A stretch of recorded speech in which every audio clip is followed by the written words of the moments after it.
सेठ जी को यह बताने कि तुम कितने धोखेबाज और नमक हराम हो। सबूत के लिए सेठ जी के असली बेटे को साथ नहीं लाए? कहाँ है वो? वो मेरी हिफाजत में है। हमारी हिफाजत में भी कोई है, उसकी आवाज सुनो। चाचा मुझे बचा लो चाचा, चाचा इन लोगों ने मुझे बंद करके रखा है चाचा, चाचा मुझे बचा लो चाचा, चाचा। अब बताओ, इधर चलें या उधर?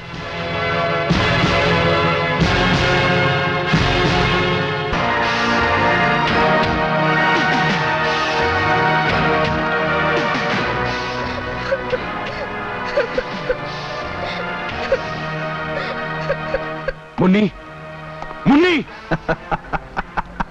हरामजादे, बता मेरी मुन्नी कहाँ है? बता! नहीं शिवा, नहीं। अभी तो तुम सिर्फ अपनी मुन्नी का रोना सुन रहे हो, लेकिन अगर तुमने हीरा पर हाथ उठाने की गलती की तो तुम्हें भी रोना पड़ेगा अपनी मुन्नी की लाश पर। हमसे बहुत आंख मिचोली खेल चुके तुम शिवा। एक बात याद रखना कि इस दुनिया में हर इंसान का कोई ना कोई बाप होता है, और तुम्हारा बाप आ गया।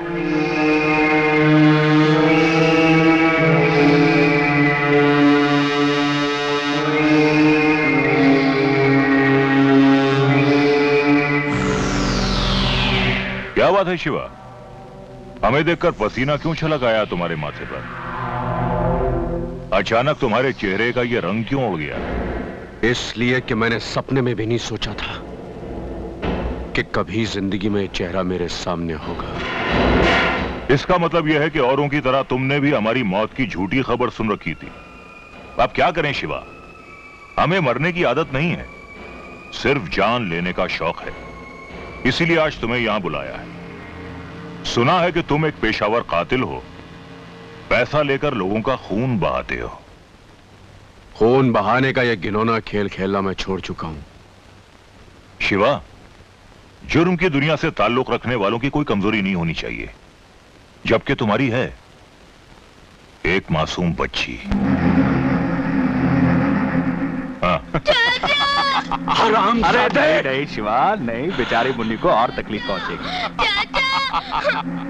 हारना या नाकाम होना मेरी फितरत में नहीं है शिवा।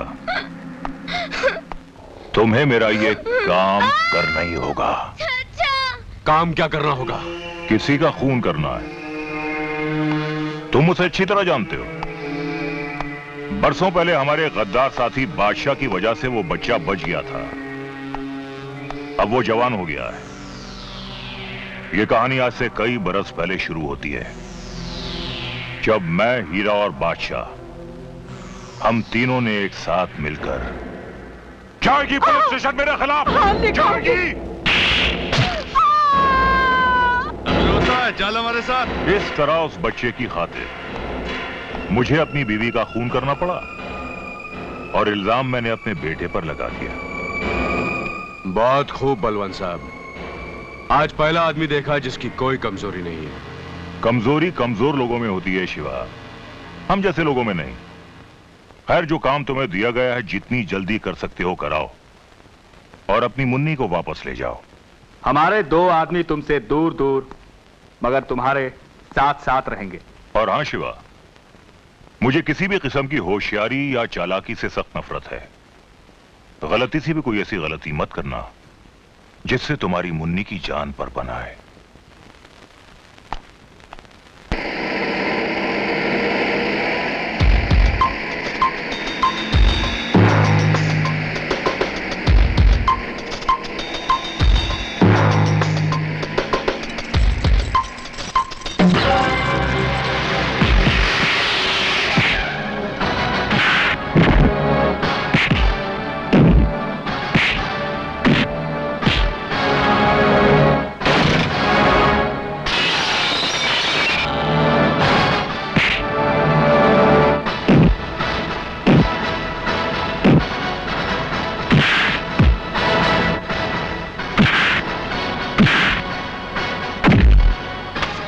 मुझे माफ कर दीजिए, मैं अपनी औकात भूल गया था, इसलिए मैंने हीरा अंकल के साथ बदतमीजी की। लेकिन अब मैं आप लोगों की हैसियत जान चुका हूं। जब आपने शिवा जैसे आदमी की ऐसी तैसी कर दी तो मैं किस खेत की गाजर हूँ? अरे गाजर नहीं, मूली मूली। अरे एक ही तो बात है। हाँ। बलवंत साहब मुझे माफ कर दीजिए, मुझे कोई दौलत जायदाद नहीं चाहिए। अरे मुझको उनकी बेटी भी नहीं चाहिए। ये हुई ना बात, यही ठहरो, मैं जायदाद के कागजात तैयार करके लाता हूँ, हिलना नहीं। नहीं हिलूंगा, मैं बैठ सकता हूँ? Thank you.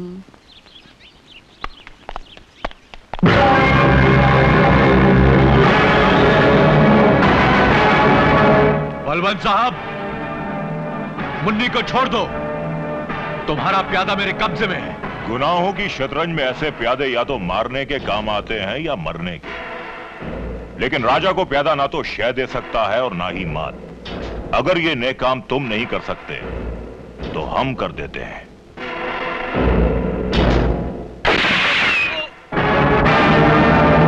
यही तो मैं चाहता था बलवंत साहब, कि तुम्हारे हाथों एक और खून हो, जिसका चश्मदीद गवाह सिर्फ मैं अकेला नहीं बल्कि पूरा पुलिस डिपार्टमेंट हो।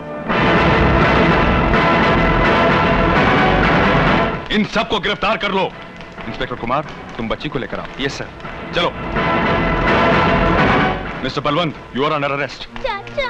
मुन्नी, चाचा। तू ठीक है ना मुन्नी?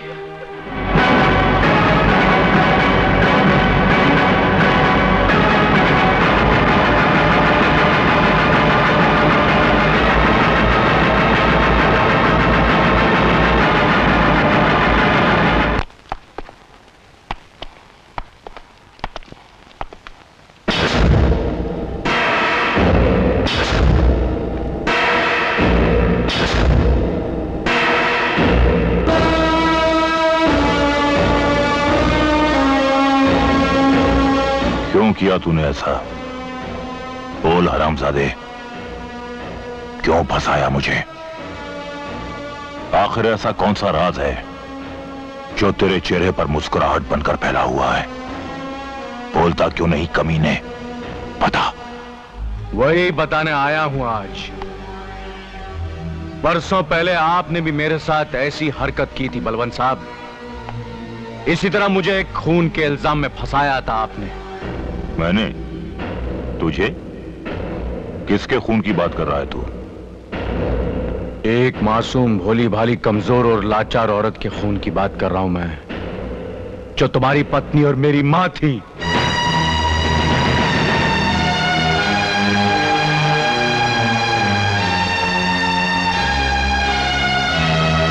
तू मेरा बेटा? जिस लफ्ज का मतलब नहीं जानते तुम, उसे जबान पर भी मत लाओ। ऐसा मत कह शिव। शिव नहीं, शिवा। कल के मासूम शिव को आज का मुजरिम शिवा बना दिया है तुमने। तुम्हारी वजह से मेरा बचपन चिल्ड्रंस होम के सख्त जमीन पर जागते हुए गुजरा और मेरी जवानी हाथ में चाकू लिए जुर्म की दुनिया में खो गई। कितनी अजीब बात है, लोग अपने बेटे को डॉक्टर बनाते हैं, वकील, इंजीनियर बनाते हैं, लेकिन तुम शायद दुनिया के वो पहले बाप हो जिसने अपने बेटे को एक पेशा और कातिल बना दिया। बरसों पहले जो नफरत का बीज तुमने बोया था, आज उसी की फसल काट रहे हो तुम। अच्छा, तो उस बात का बदला ले रहा है तू? बेटा, तू शायद ये भूल रहा है कि बाप बाप होता है। बेटा 10 जन्म लेने के बाद भी बाप का बाप नहीं बन सकता। बरसों पहले मैंने तेरा बचपन बर्बाद किया था ना, अब बाहर आकर तेरी जवानी तबाह करूंगा।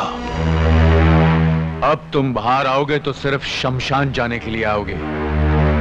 फांसी का फंदा तैयार हो चुका है। दुनिया में अब तक ऐसी कोई रस्सी नहीं बनी जो बलवंत की गर्दन में फिट होकर फांसी का फंदा बन सके। और हां, जो फांसी का फंदा तूने मेरे लिए तैयार किया है, उसे अगर बाहर आकर तेरी गर्दन में नहीं फंसाया तो मैं भी तेरा बाप नहीं।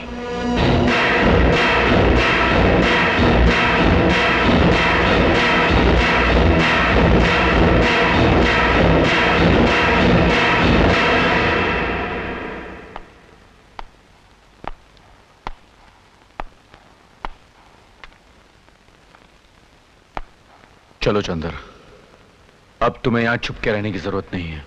मगर शिवा भैया, कहाँ ले जा रहे हैं मुझे? इस वक्त तक मेरे बाप को फांसी लग चुकी होगी। आज मेरे साथ साथ तुम्हारी जिंदगी का भी बहुत बड़ा दिन है चंदर। आज मैं तुम्हें तुम्हारे माँ बाप से मिलवाना चाहता हूँ। क्या? मेरे माँ बाप से? हाँ चंदर। आओ, तुम्हारे लिए खुशखबरी है। मैंने अपने दोस्त बलवंत को फांसी के फंदे से बचा लिया है। बलवंत ने मुझे बताया कि तुम उसके बेटे हो। जान के बहुत अच्छा लगा। मैंने उससे कहा कि तुम्हारे बेटे को मैं तुम तक पहुंचा दूंगा। अब तुम चंदर को लाए उसके माँ बाप से मिलवाने के लिए।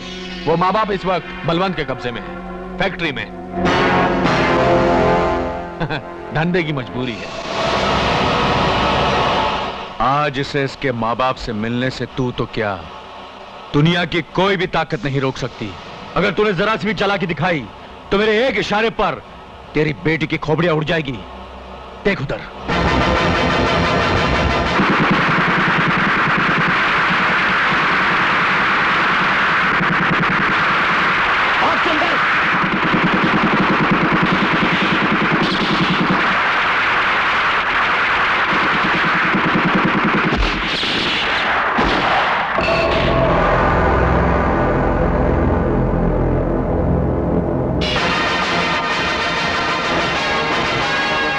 बॉस, लगता है हीरा अंकल शिवा को लेकर आ गए। गुड। अरे लगता कोई और आ गया, दरवाजा तोड़ दिया। Good, not good.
Shiva, Shiva ये क्या चक्कर है?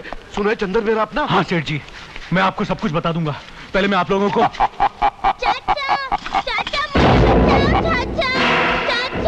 चाचा मुझे बचाओ चाचा।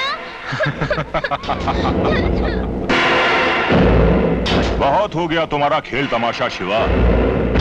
अब एक भी गलत कदम उठाया तो मैं इन सब के चीथड़े उड़ा दूंगा। मैंने कहा था ना कि आज तक कोई ऐसी रस्सी ही नहीं बनी जो बलवंत की गर्दन में फिट होकर फांसी का फंदा बन सके। तू मेरी मौत का जश्न मनाने वाला था ना? जश्न तो अब मैं मनाऊंगा तेरी मौत का। और आज उस कहानी को भी खत्म कर देंगे जो बरसों पहले हमने शुरू की थी। ये लो सेठ जी, मिल लो अपने असली बेटे से। जाओ जाओ बेटा, अपने माँ बाप के गले मिलकर दो आंसू बहा लो। जाओ। चंदर, आ बेटे, आ अपनी माँ के गले लग जा। पिताजी। चंदर,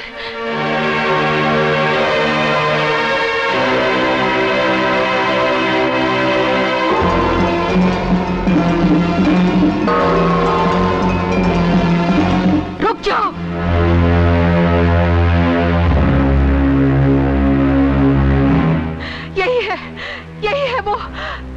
भाभी, तेरे भैया का कातिल।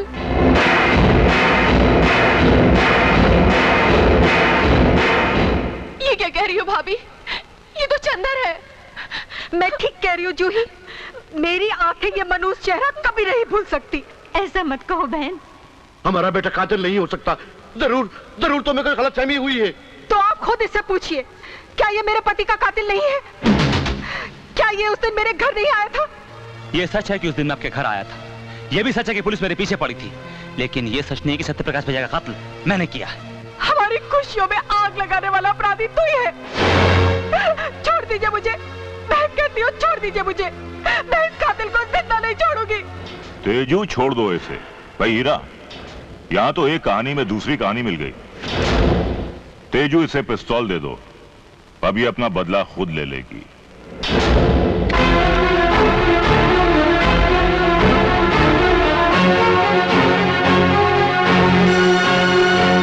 नहीं नहीं,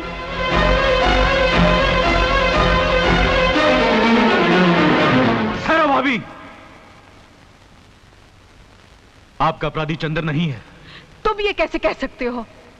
इसलिए कि वो खून चंदर ने नहीं, मैंने किया है।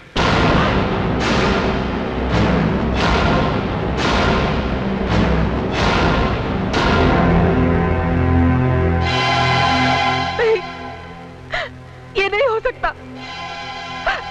फरिश्तों के हाथों से ऐसा घिनौना जुर्म नहीं हो सकता। आप जिसे फरिश्ता समझती वो इंसान कहलाने के लायक भी नहीं है। आपने आज तक मेरा असली रूप नहीं देखा। मैंने इस सत्यप्रकाश जैसे ईमानदार इंसान को मौत के घाट उतारा है। ये नहीं हो सकता, ये हरगिज़ नहीं हो सकता। आज तक मुझ में सच कहने की हिम्मत नहीं थी और आज तुम में सच सुनने की हिम्मत नहीं है। सच तो यही है भाभी कि मैंने तुम्हारे पति को मारा है इन हाथों से, इन्हीं हाथों से भाभी। क्यों क्यों मारा उन्हें? आखिर तुम्हारी क्या दुश्मनी थी उनसे? दुश्मनी? मैं तो उन्हें जानता तक नहीं था। फिर क्यों जान दिया तुमने मेरा सुहाग? चंद रुपयों के खातिर। मैंने कभी सोचा भी नहीं था कि जिन लोगों की मैं जान ले लेता हूं उनके घर वालों पर क्या बीतती है। लेकिन पहली बार तब पता चला जब मुझे बाबा को मारने की कीमत दी गई।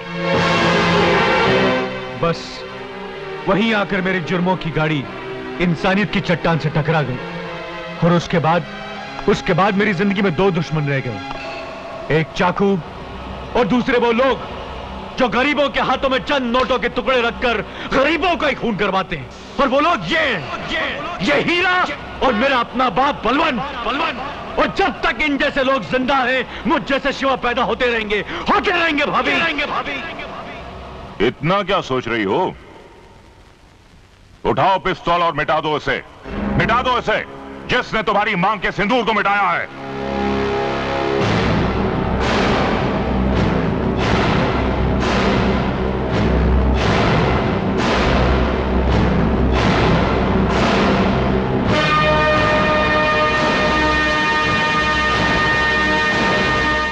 ये लो शिवा।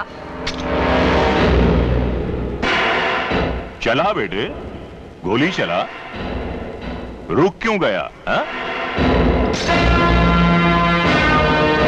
मैं बताता हूं बेटे के गोली कैसे चलाई जाती है।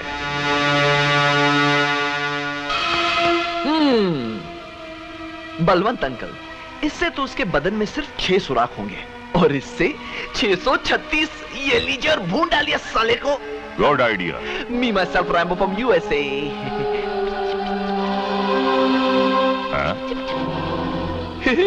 नहीं चलेगी बल्लू।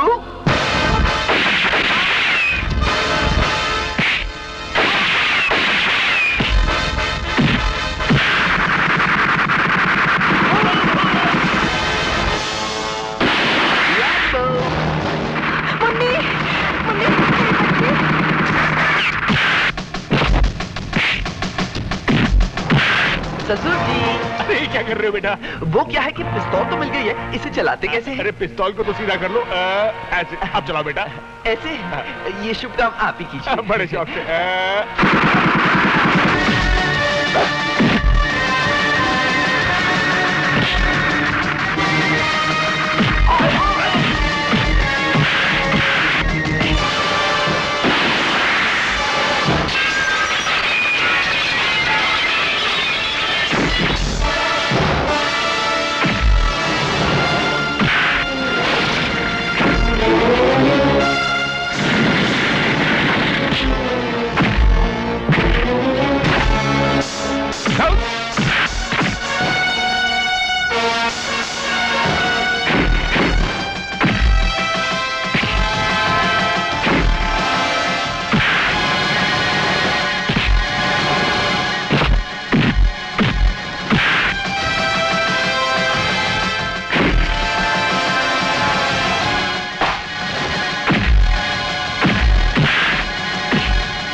ये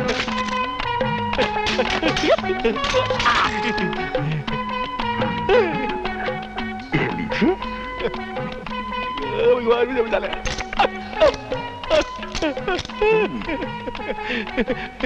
ये तो खाली है। लेकिन ये तो भरा हुआ है या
नहीं पारो, नहीं।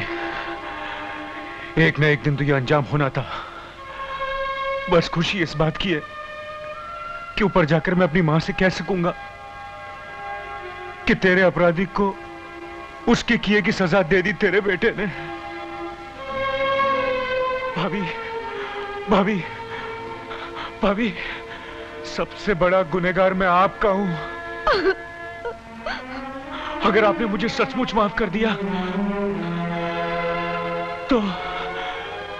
तो मेरी आखिरी ख्वाहिश जरूर पूरी कर देना भाभी। बोलो शिवा भैया, बोलो। मरने के बाद मेरी आंखें मुन्नी को दे देना। शिवा भैया।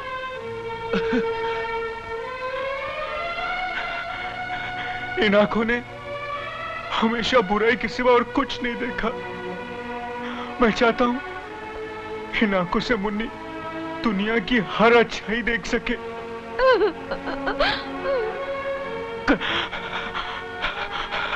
सलीम। हाँ सलीम मेरे यार। हाँ शिवा। हाथ उठाकर दुआ मांग, दुआ मांग मेरे यार, ताकि मैं आसानी से मर सकूं।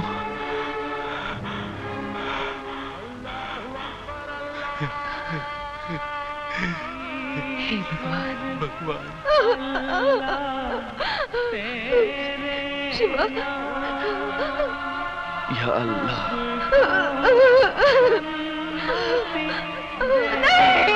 नहीं।